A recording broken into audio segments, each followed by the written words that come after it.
साथियों नमस्कार। जितने भी स्टूडेंट्स यूट्यूब चैनल पॉलिटी गुरुजी के ऑनलाइन प्लेटफॉर्म से जुड़े हैं, एक बार आप सभी का पुनः हार्दिक स्वागत।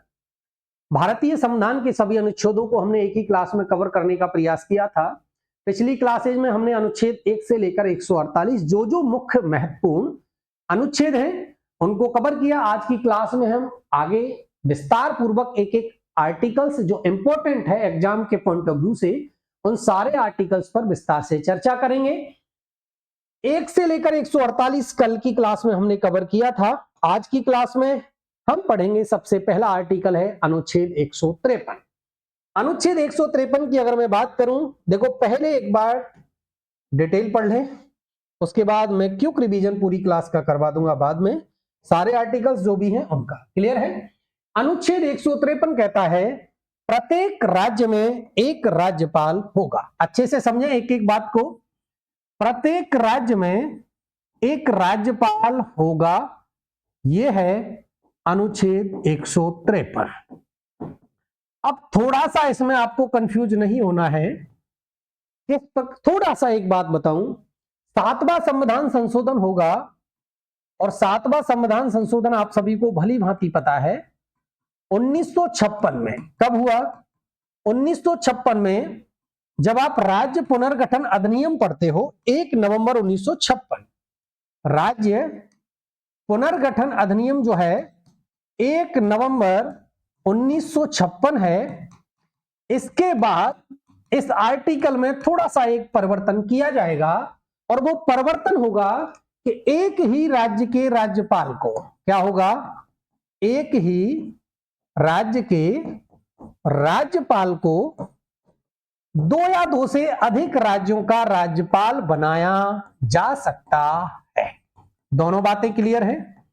2 या 2 से अधिक राज्यों का राज्यपाल बनाया जा सकता है। यह होगा 7वां संविधान संशोधन 1956 के द्वारा। इससे पहले इसमें यही था कि प्रत्येक राज्य में एक राज्यपाल होगा, लेकिन वर्तमान की जो स्थिति है वो ये है क्योंकि 7वां संविधान संशोधन राज्य पुनर्गठन जो अधिनियम है उसके द्वारा इसमें चेंज कर दिया गया है और यह है कि एक ही व्यक्ति को 2 या 2 से अधिक राज्यों का राज्यपाल भी बनाया जा सकता है। क्लियर है? 153। 159 में प्रावधान है राज्यपाल की शपथ का। किसका है भाई? राज्यपाल की शपथ की अगर बात करें तो राज्यपाल की शपथ है आर्टिकल 159 में। राज्यपाल को शपथ कौन दिलाएगा?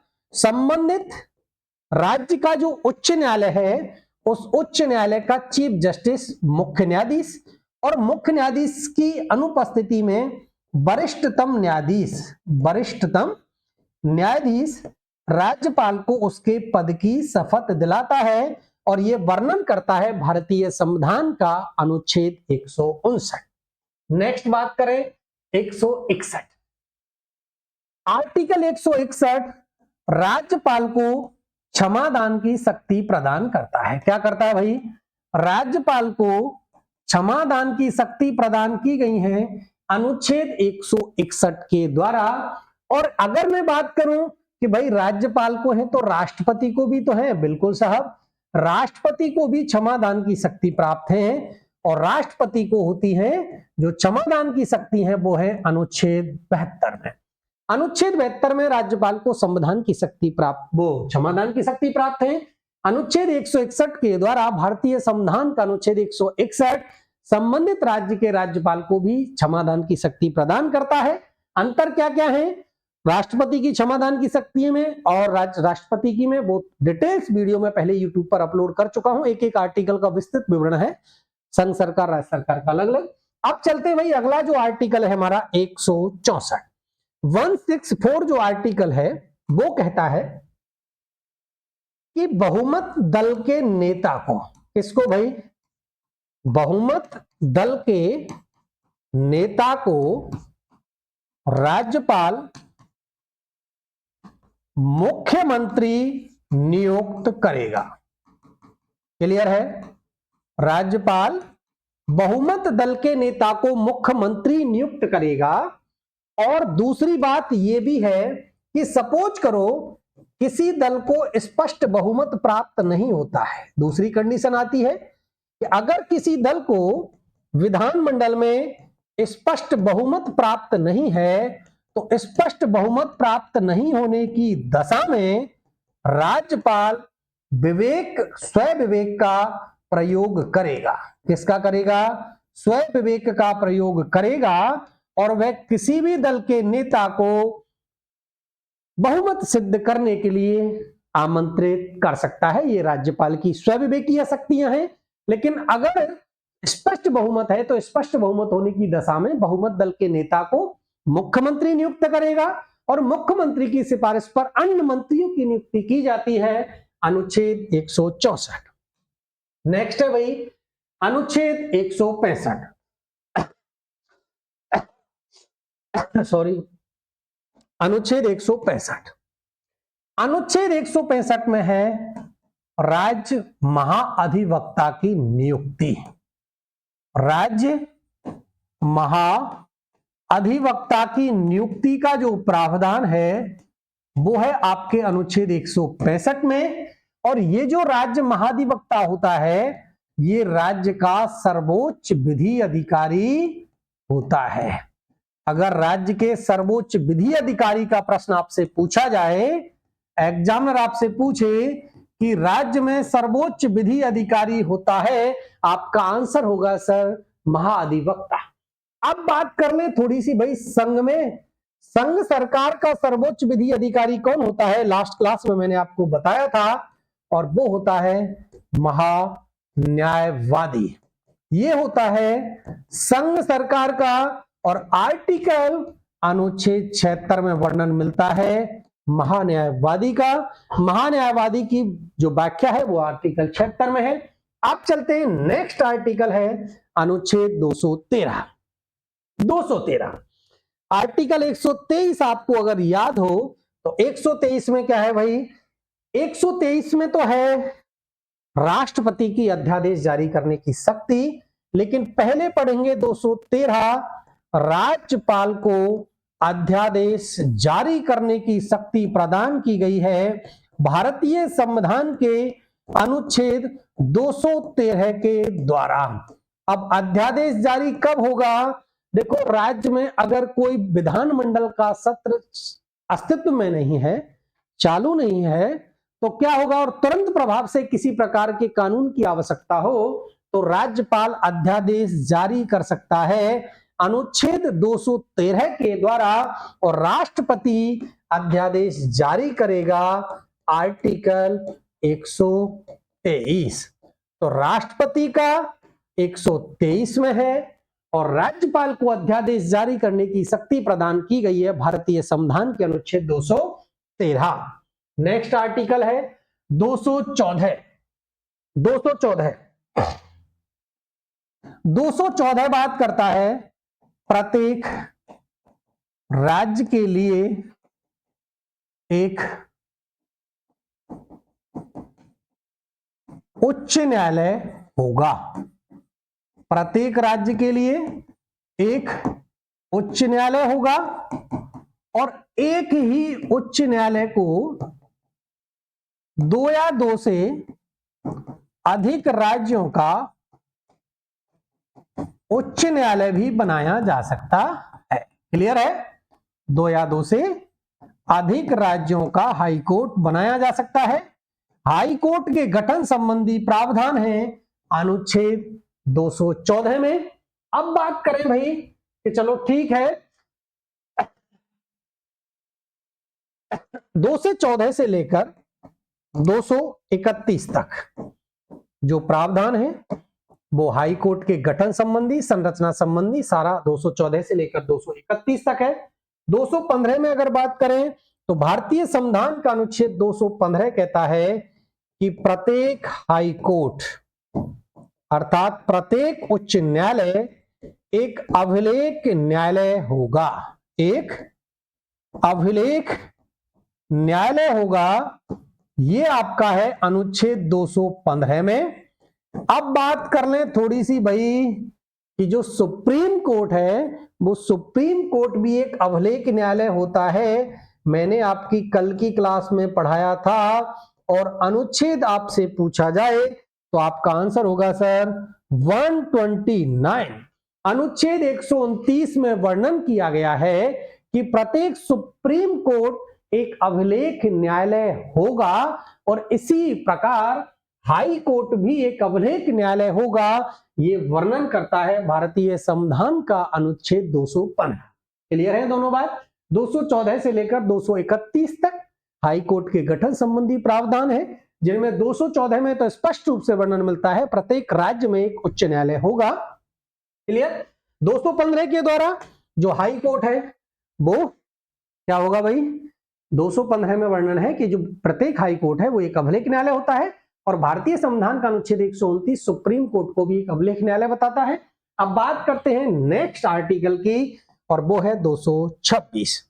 226 के द्वारा हाई कोर्ट को रिट जारी करने की शक्ति प्रदान की गई है। हाई कोर्ट को रिट जारी करने की शक्ति प्रदान की गई है और ये प्रदान करता है भारतीय संविधान का अनुच्छेद 226। 226 में रिट जारी करने का अधिकार है सुप्रीम कोर्ट को नहीं, हाई कोर्ट को। हाई कोर्ट कितने प्रकार की रिट जारी करता है? आपका आंसर होगा सर 6 प्रकार की रिट जारी की जाती है। और एक अंतर आपको विशेष रूप से मैं आपको बता दूं, थोड़ा रिट पर थोड़ी सी चर्चा कर लूं एक बार। देखो रिट जारी कब होगी? रिट कौन कौन जारी करेगा? रिट सुप्रीम कोर्ट भी जारी करता है और रिट हाई कोर्ट भी जारी करता है। सुप्रीम कौन है रिट जारी करने में? इसकी यूट्यूब पर एक विस्तृत वीडियो आपको मिलेगी रिट जारी करने में। सुप्रीम कोर्ट की बात करें, भारतीय संविधान का अनुच्छेद 32 और हाई कोर्ट कहता है कि 226। भारतीय संविधान का 226 हाई कोर्ट को रिट जारी करने की शक्ति प्रदान करता है और भारतीय संविधान का अनुच्छेद 32 सुप्रीम कोर्ट को रिट जारी करने की शक्ति प्रदान करता है। सुप्रीम कोर्ट के द्वारा जो रिट जारी की जाती हैं वो है 5 और हाई कोर्ट के द्वारा जो रिट जारी की जाती हैं वो है 6। कौन कौन सी रिट है? तो ये आप एक बार देखें। देखो बंदी प्रत्यक्षीकरण कौन है भाई? बंदी प्रत्यक्षीकरण एक है आपका परमादेश। कौन सा है? परमादेश। उत्प्रेषण, प्रतिषेध, अधिकार रक्षा। क्या है भाई? अधिकार रक्षा। ये 5 प्रकार की रिट जारी की जाती है सुप्रीम कोर्ट के द्वारा। अनुच्छेद 32 में प्रदत्त शक्ति का प्रयोग करेगा सुप्रीम कोर्ट और मौलिक अधिकारों के उल्लंघन होने की दशा में रिट जारी करेगा 5 प्रकार की। लेकिन सुप्रीम कोर्ट 5 प्रकार की रिट तो यही है जो सुप्रीम कोर्ट जारी करता है और हाई कोर्ट जारी करेगा 5 + 1 6। तो ये छठवीं जो वो है वो एक रिट है इंजंक्शन। क्या है भाई? इंजंक्शन जो रिट है, यहां से प्रश्न आपको पता है, अगर एग्जामिनर आपसे पूछ ले कि वह रिट जारी करने में सुप्रीम कौन है, पावरफुल कौन है, आपका आंसर होगा सर हाई कोर्ट। क्यों है? क्योंकि सुप्रीम कोर्ट केवल और केवल 5 प्रकार की रिट जारी करता है, जबकि हाई कोर्ट के द्वारा एक छठवीं रिट और जारी की जाती है इंजंक्शन।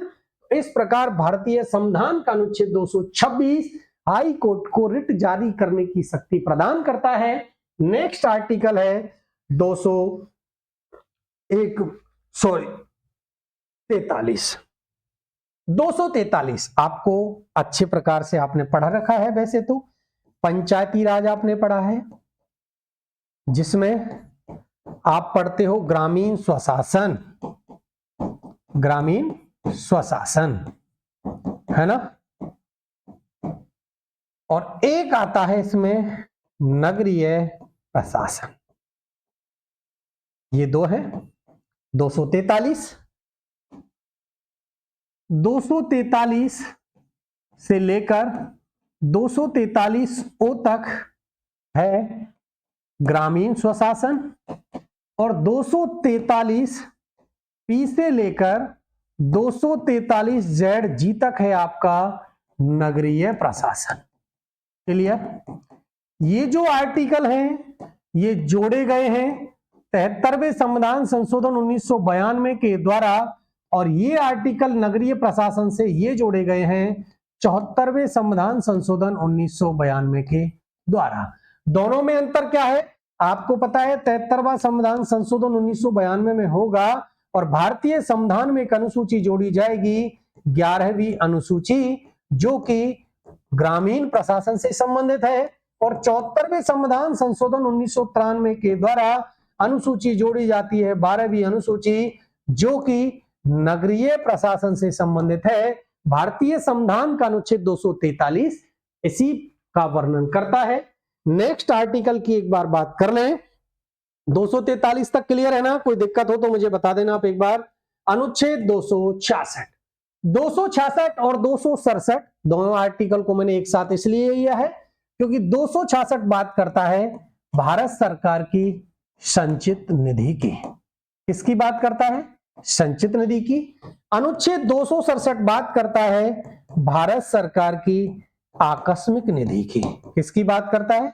आकस्मिक निधि की। संचित निधि से यदि आपको खर्च करना है तो संसद की आपको अनुमति लेनी होगी, और संचित निधि को जो जांच करता है वो करता है आपका नियंत्रक एवं महालेखा परीक्षक। क्लियर है? नियंत्रक एवं महालेखा परीक्षक भारत सरकार की संचित निधि को जांच करता है, जिसमें आपको अगर कोई खर्चा करना है, व्यय करना है, तो आपको संसद की अनुमति लेनी होगी। आकस्मिक निधि का क्या है? आकस्मिक निधि के लिए अगर आपको इसमें से कोई व्यय करना है तो संसद की अनुमति की आवश्यकता नहीं होती है। क्लियर है दोनों में? और आकस्मिक निधि का आपको खूब भली भांति पता है कि आकस्मिक निधि का मतलब ही क्या होता है। आकस्मिक निधि का मतलब होता है सर, एक ऐसा खाता है ये भारत सरकार का, कैसा भाई? भारत सरकार का एक ऐसा खाता है जो तत्काल व्यय हेतु, किसके लिए? तत्काल या आकस्मिक व्यय हेतु क्या किया जाता है? संग्रहित किया जाता है। जितने भी प्रकार के टैक्स हैं, कर से जो राशि है वो तो जाएगी संचित निधि में, और संचित निधि जो है ना, संचित निधि के लिए आपको अगर व्यय करना है तो आपको संसद की पूर्व अनुमति की आवश्यकता होती है। संचित निधि पर जो व्यय है उसकी जांच कैग के द्वारा की जाती है। आकस्मिक निधि भारतीय संविधान का अनुच्छेद 267 है, संसद की पूर्व अनुमति की आवश्यकता नहीं होती है, और एक ऐसा खाता होता है जो भारत सरकार के लिए तत्काल व्यय हेतु या आकस्मिक व्यय हेतु जरूरत जब भी पड़ती है उसी के लिए इसका संग्रहित किया जाता है। ये दोनों आर्टिकल आशा करता हूं आपको क्लियर हुए होंगे। नेक्स्ट आर्टिकल है अनुच्छेद 280। 280 वित्त आयोग। क्या है भाई? वित्त आयोग। वित्त आयोग का जो गठन है वो है 5 वर्ष के लिए किया जाएगा, और प्रति 5 वर्ष के लिए एक वित्त आयोग का गठन होगा। यह है आपका भारतीय संविधान का अनुच्छेद 280। वित्त आयोग, प्रथम अगर वित्त आयोग की बात करें तो प्रथम वित्त आयोग के अध्यक्ष होते हैं केसी नियोगी। कौन थे भाई? केसी नियोगी पहले वित्त आयोग के अध्यक्ष है। 5 वर्ष के लिए इसका गठन किया जाता है। वर्तमान में जो वित्त आयोग चल रहा है वो है 16वां वित्त आयोग, और 16वें वित्त आयोग के अध्यक्ष हैं अरविंद पनगड़िया। कौन है? अरविंद पनगड़िया। भारतीय संविधान में आपका आर्टिकल है 280, और 280 में वित्त आयोग के गठन का प्रावधान किया गया है, जिसके तहत प्रति 5 वर्ष के लिए वित्त आयोग का गठन होगा। और वर्तमान में जो वित्त आयोग अस्तित्व में है वो है 16वां वित्त आयोग, और 16वां वित्त आयोग के अध्यक्ष अरविंद पनगड़िया।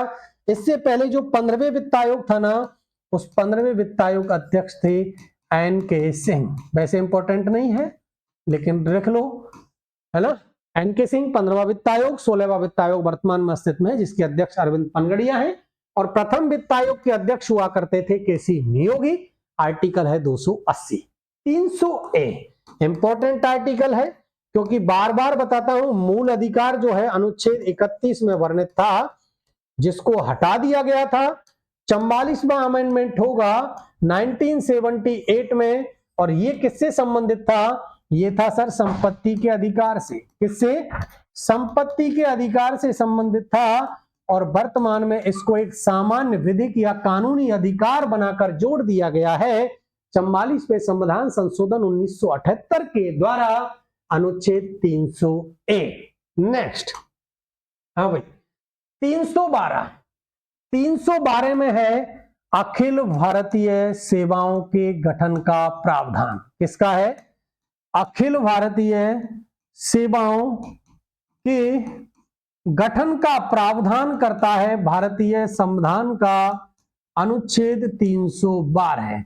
और गठन करने का अधिकार किसके पास है भाई? संसद के पास है। संसद नई अखिल भारतीय सेवाओं का सृजन कर सकती है, और वर्तमान में 3 सेवाएं हैं जिनको अखिल भारतीय सेवा माना गया है। आईएएस आपकी, एक है आईपीएस और एक है आपकी IFS. IAS Indian administrative service है ना, ये आपकी IAS. IPS Indian police service आपकी आईपीएस हो जाती है, और आईएफएस है आपकी इंडियन फॉरेस्ट सर्विस। फॉरेन नहीं कर देना है, भारतीय विदेश सेवा जो है वो अखिल भारतीय सेवा नहीं है। और ज्यादातर स्टूडेंट यही डाउट में रहते हैं कि सर जो भारतीय विदेश सेवा है वो अखिल भारतीय सेवा है, नहीं है। आईएफएस, इंडियन फॉरेस्ट सर्विस, भारतीय वन सेवा, ये 3 जो सेवाएं हैं इनको अखिल भारतीय सेवा में माना गया है। और भारतीय संविधान का अनुच्छेद 312 नई अखिल भारतीय सेवाओं के गठन का अधिकार देता है संसद को। 315 में है आरपीएससी। पीएससी क्या है भाई? पीएससी राज्य लोक सेवा आयोग। किसकी बात करते हैं? राज्य लोक सेवा आयोग के गठन की। राज्य लोक सेवा आयोग के गठन का जो प्रावधान है यह है आपका आर्टिकल 315 में है। 315 में बिल्कुल, और इसी में 315 में है संयुक्त लोक सेवा आयोग। संयुक्त लोक सेवा आयोग मतलब ज्वाइंट पब्लिक सर्विस कमीशन भी हो सकता है, अर्थात 2 या 2 से अधिक राज्यों के लिए एक ही लोक सेवा आयोग के गठन का भी प्रावधान है। और ये प्रावधान है आपका 315 राज्य लोक सेवा आयोग के गठन का प्रावधान भारतीय संविधान के अनुच्छेद 315 में वर्णित है। 324 इंपॉर्टेंट आर्टिकल है, इंपॉर्टेंट लगा लेना है, इंपॉर्टेंट है। अनुच्छेद 324 ये कहता है भाई भारतीय निर्वाचन आयोग। किसकी बात करता है? भारतीय निर्वाचन आयोग के गठन का जो प्रावधान है, भारतीय निर्वाचन आयोग के गठन का जो प्रावधान है वो किया गया है भारतीय संविधान के अनुच्छेद 324 में। 324 में और क्या है? देखो निर्वाचन आयोग का गठन कब हुआ था? 25 जनवरी 1950। इंपॉर्टेंट है, डेट पूछी जा सकती है। 25 जनवरी 1950 को इसका गठन होता है, और 25 जनवरी को हम प्रतिवर्ष क्या मनाते हैं? राष्ट्रीय मतदाता दिवस। इसीलिए मनाते हैं क्योंकि 25 जनवरी को ही राष्ट्रीय भारतीय निर्वाचन आयोग का गठन हुआ था, है ना। निर्वाचन आयुक्त की बात करें तो प्रथम निर्वाचन आयुक्त थे सुकुमार सेन। कौन थे? प्रथम निर्वाचन आयुक्त थे सुकुमार सेन। और वर्तमान निर्वाचन आयुक्त की अगर मैं बात करूं तो वर्तमान में है आपके राजीव कुमार। कौन है? राजीव कुमार। राजीव कुमार वर्तमान में मुख्य निर्वाचन आयुक्त हैं, और प्रथम मुख्य निर्वाचन आयुक्त हुआ करते थे सुकुमार सेन। 25 जनवरी 1950 को भारतीय निर्वाचन आयोग का गठन होता है, और 25 जनवरी को हम प्रतिवर्ष राष्ट्रीय मतदाता दिवस मनाते हैं। अब चलते हैं भाई 338 पर। 338 में है राष्ट्रीय अनुसूचित जाति आयोग का गठन। एसटी अनुसूचित जाति आयोग का जो गठन का प्रावधान है वो है भारतीय संविधान के अनुच्छेद 338 में है। एससी के लिए आयोग होगा, अनुच्छेद 338। इसी में बाद में चल के एक अमेंडमेंट होगा और एक आर्टिकल जोड़ा जाएगा 338A। आपको एक संविधान संशोधन याद होगा, 89वां संविधान संशोधन 2003 है और इसके द्वारा 338A भारतीय संविधान में जोड़ा जाएगा। और ये क्या है भाई, राष्ट्रीय अनुसूचित जनजाति आयोग। जनजाति, उसमें था एससी के लिए आयोग और ये है इसमें एसटी के लिए एक आयोग होगा। जनजाति, अनुसूचित जनजाति के लिए आयोग के गठन का प्रावधान करता है भारतीय संविधान का अनुच्छेद 338A। 89वें संविधान संशोधन 2003 के द्वारा जोड़ा जाएगा और ये जो आर्टिकल है 338 पहले से राष्ट्रीय अनुसूचित जाति आयोग के गठन का प्रावधान करता है, अनुच्छेद 338। क्लियर है। नेक्स्ट आर्टिकल 343, भारतीय संविधान का अनुच्छेद 343 संघ के लिए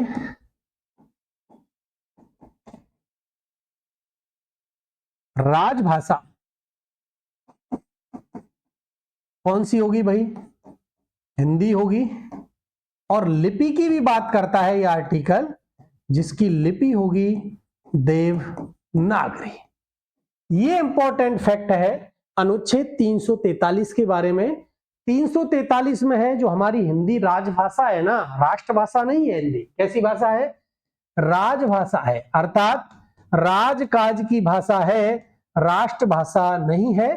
राजभाषा है हिंदी और हिंदी राजभाषा होगी, लिपि देवनागरी होगी। ऐसा भारतीय संविधान का कौन सा आर्टिकल वर्णन करता है, तो आपका आंसर हो जाएगा अनुच्छेद 343। अनुच्छेद 352, 352 है, 352 है राष्ट्रीय आपातकाल। कौन सा है भाई, राष्ट्रीय आपातकाल। अब राष्ट्रीय आपातकाल कौन सी कंडीशन में लगेगा, तो राष्ट्रीय आपातकाल की कंडीशन है 3। एक है सशस्त्र विद्रोह, युद्ध और बाह्य आक्रमण। बाह्य आक्रमण वर्तमान में जो स्थिति है वो 3 कंडीशंस हैं जिनके आधार पर आपातकाल लगेगा। आपको खूब पता है, देखो अगर सपोज करो किसी दूसरे देश से युद्ध हो जाए, बाहर का कोई देश आक्रमण कर दे हमारे देश पर, तो राष्ट्रपति अनुच्छेद 352 में प्रदत्त शक्ति का प्रयोग करेगा और राष्ट्रीय आपातकाल की घोषणा की जाएगी। ये जो शब्द है ना सशस्त्र विद्रोह, कौन सा शब्द, सशस्त्र विद्रोह। सशस्त्र विद्रोह मूल संविधान में नहीं था। था क्या, आपका आंसर होगा सर ये मूल संविधान में नहीं था। कब जुड़ा, 42वां संविधान संशोधन होगा 1976 में और ये जोड़ा जाएगा। लेकिन इससे पहले एक शब्द होता था इसमें, आंतरिक अशांति।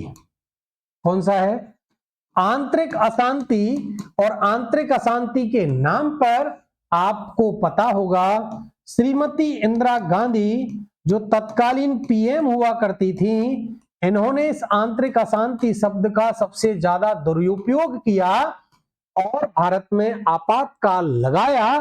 तो 42वां संविधान संशोधन बाद में 1976 में किया जाएगा और आंतरिक अशांति को हटाकर एक नया शब्द जोड़ा जाएगा, सशस्त्र विद्रोह, अनुच्छेद 356।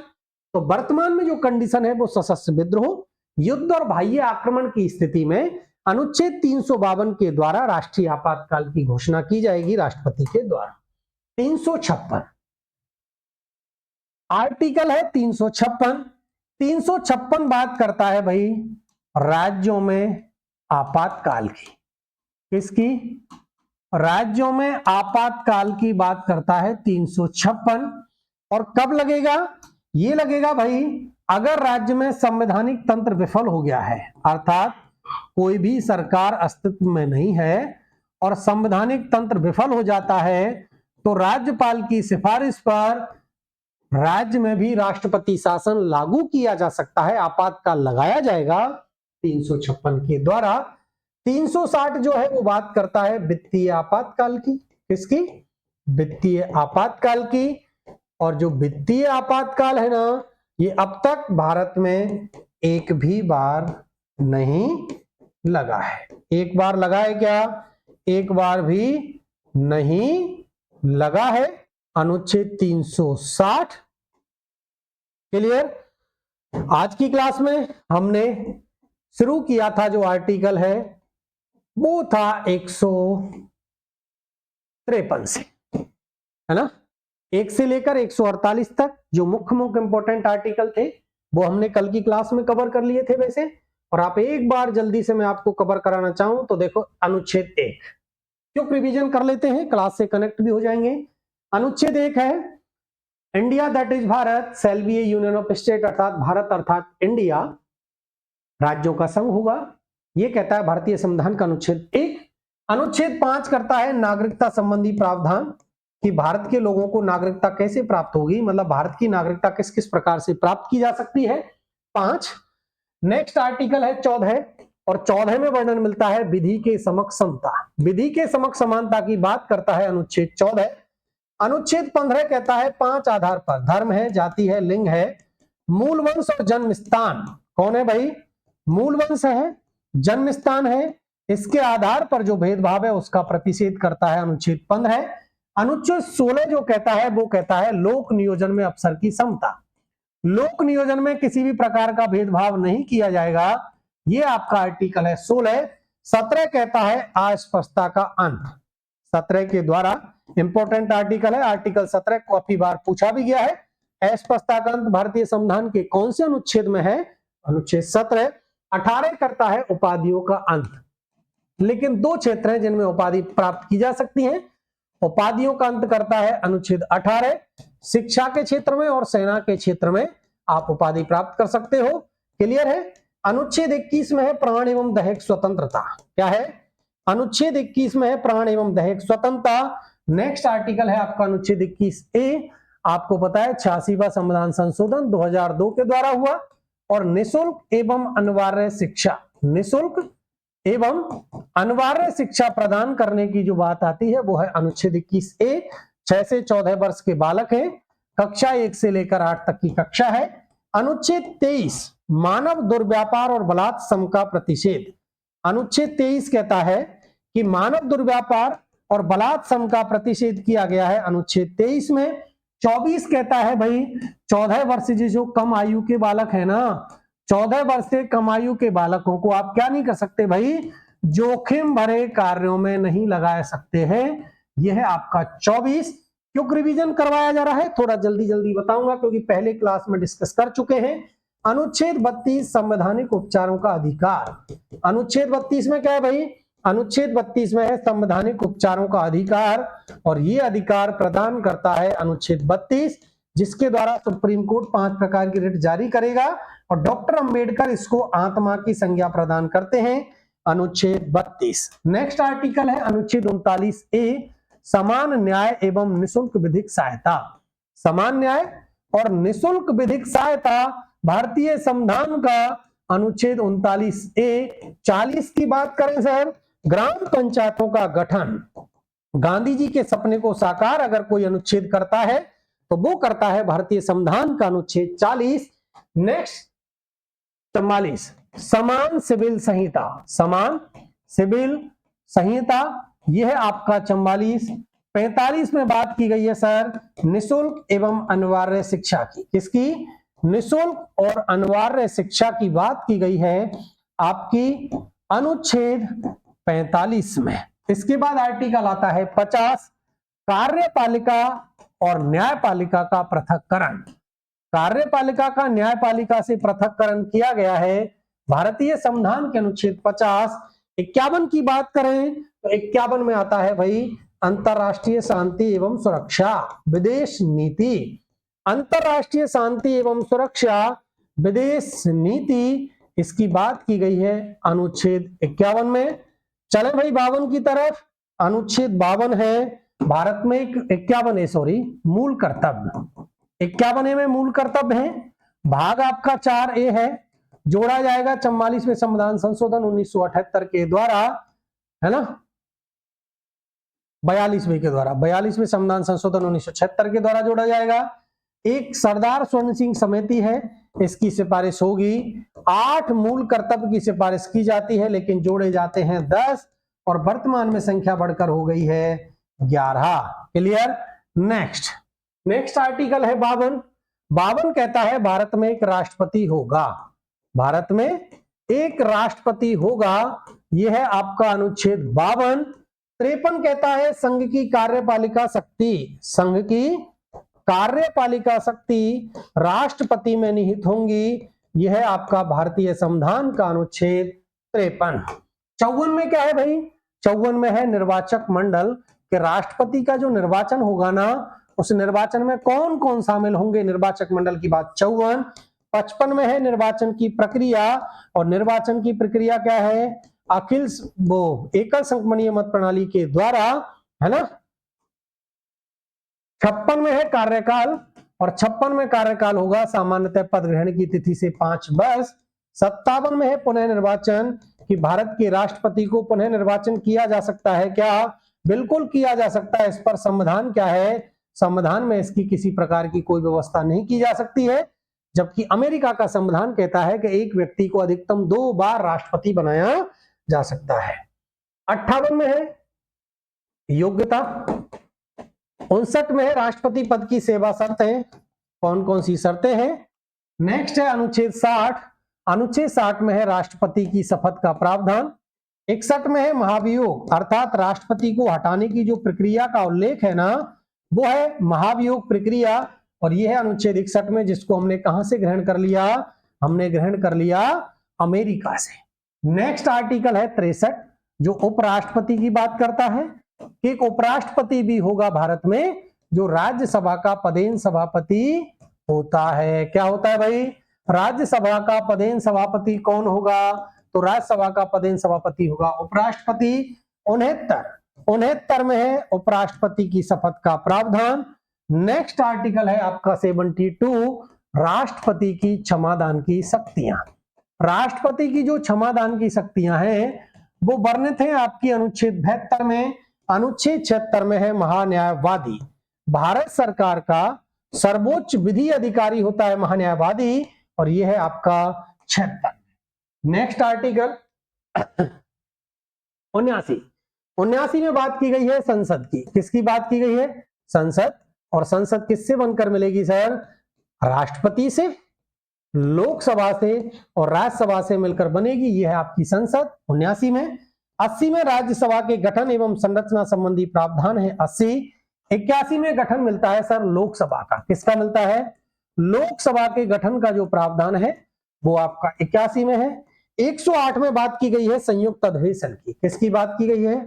संयुक्त अधिवेशन। और संयुक्त अधिवेशन बैठक आहूत की जाएगी।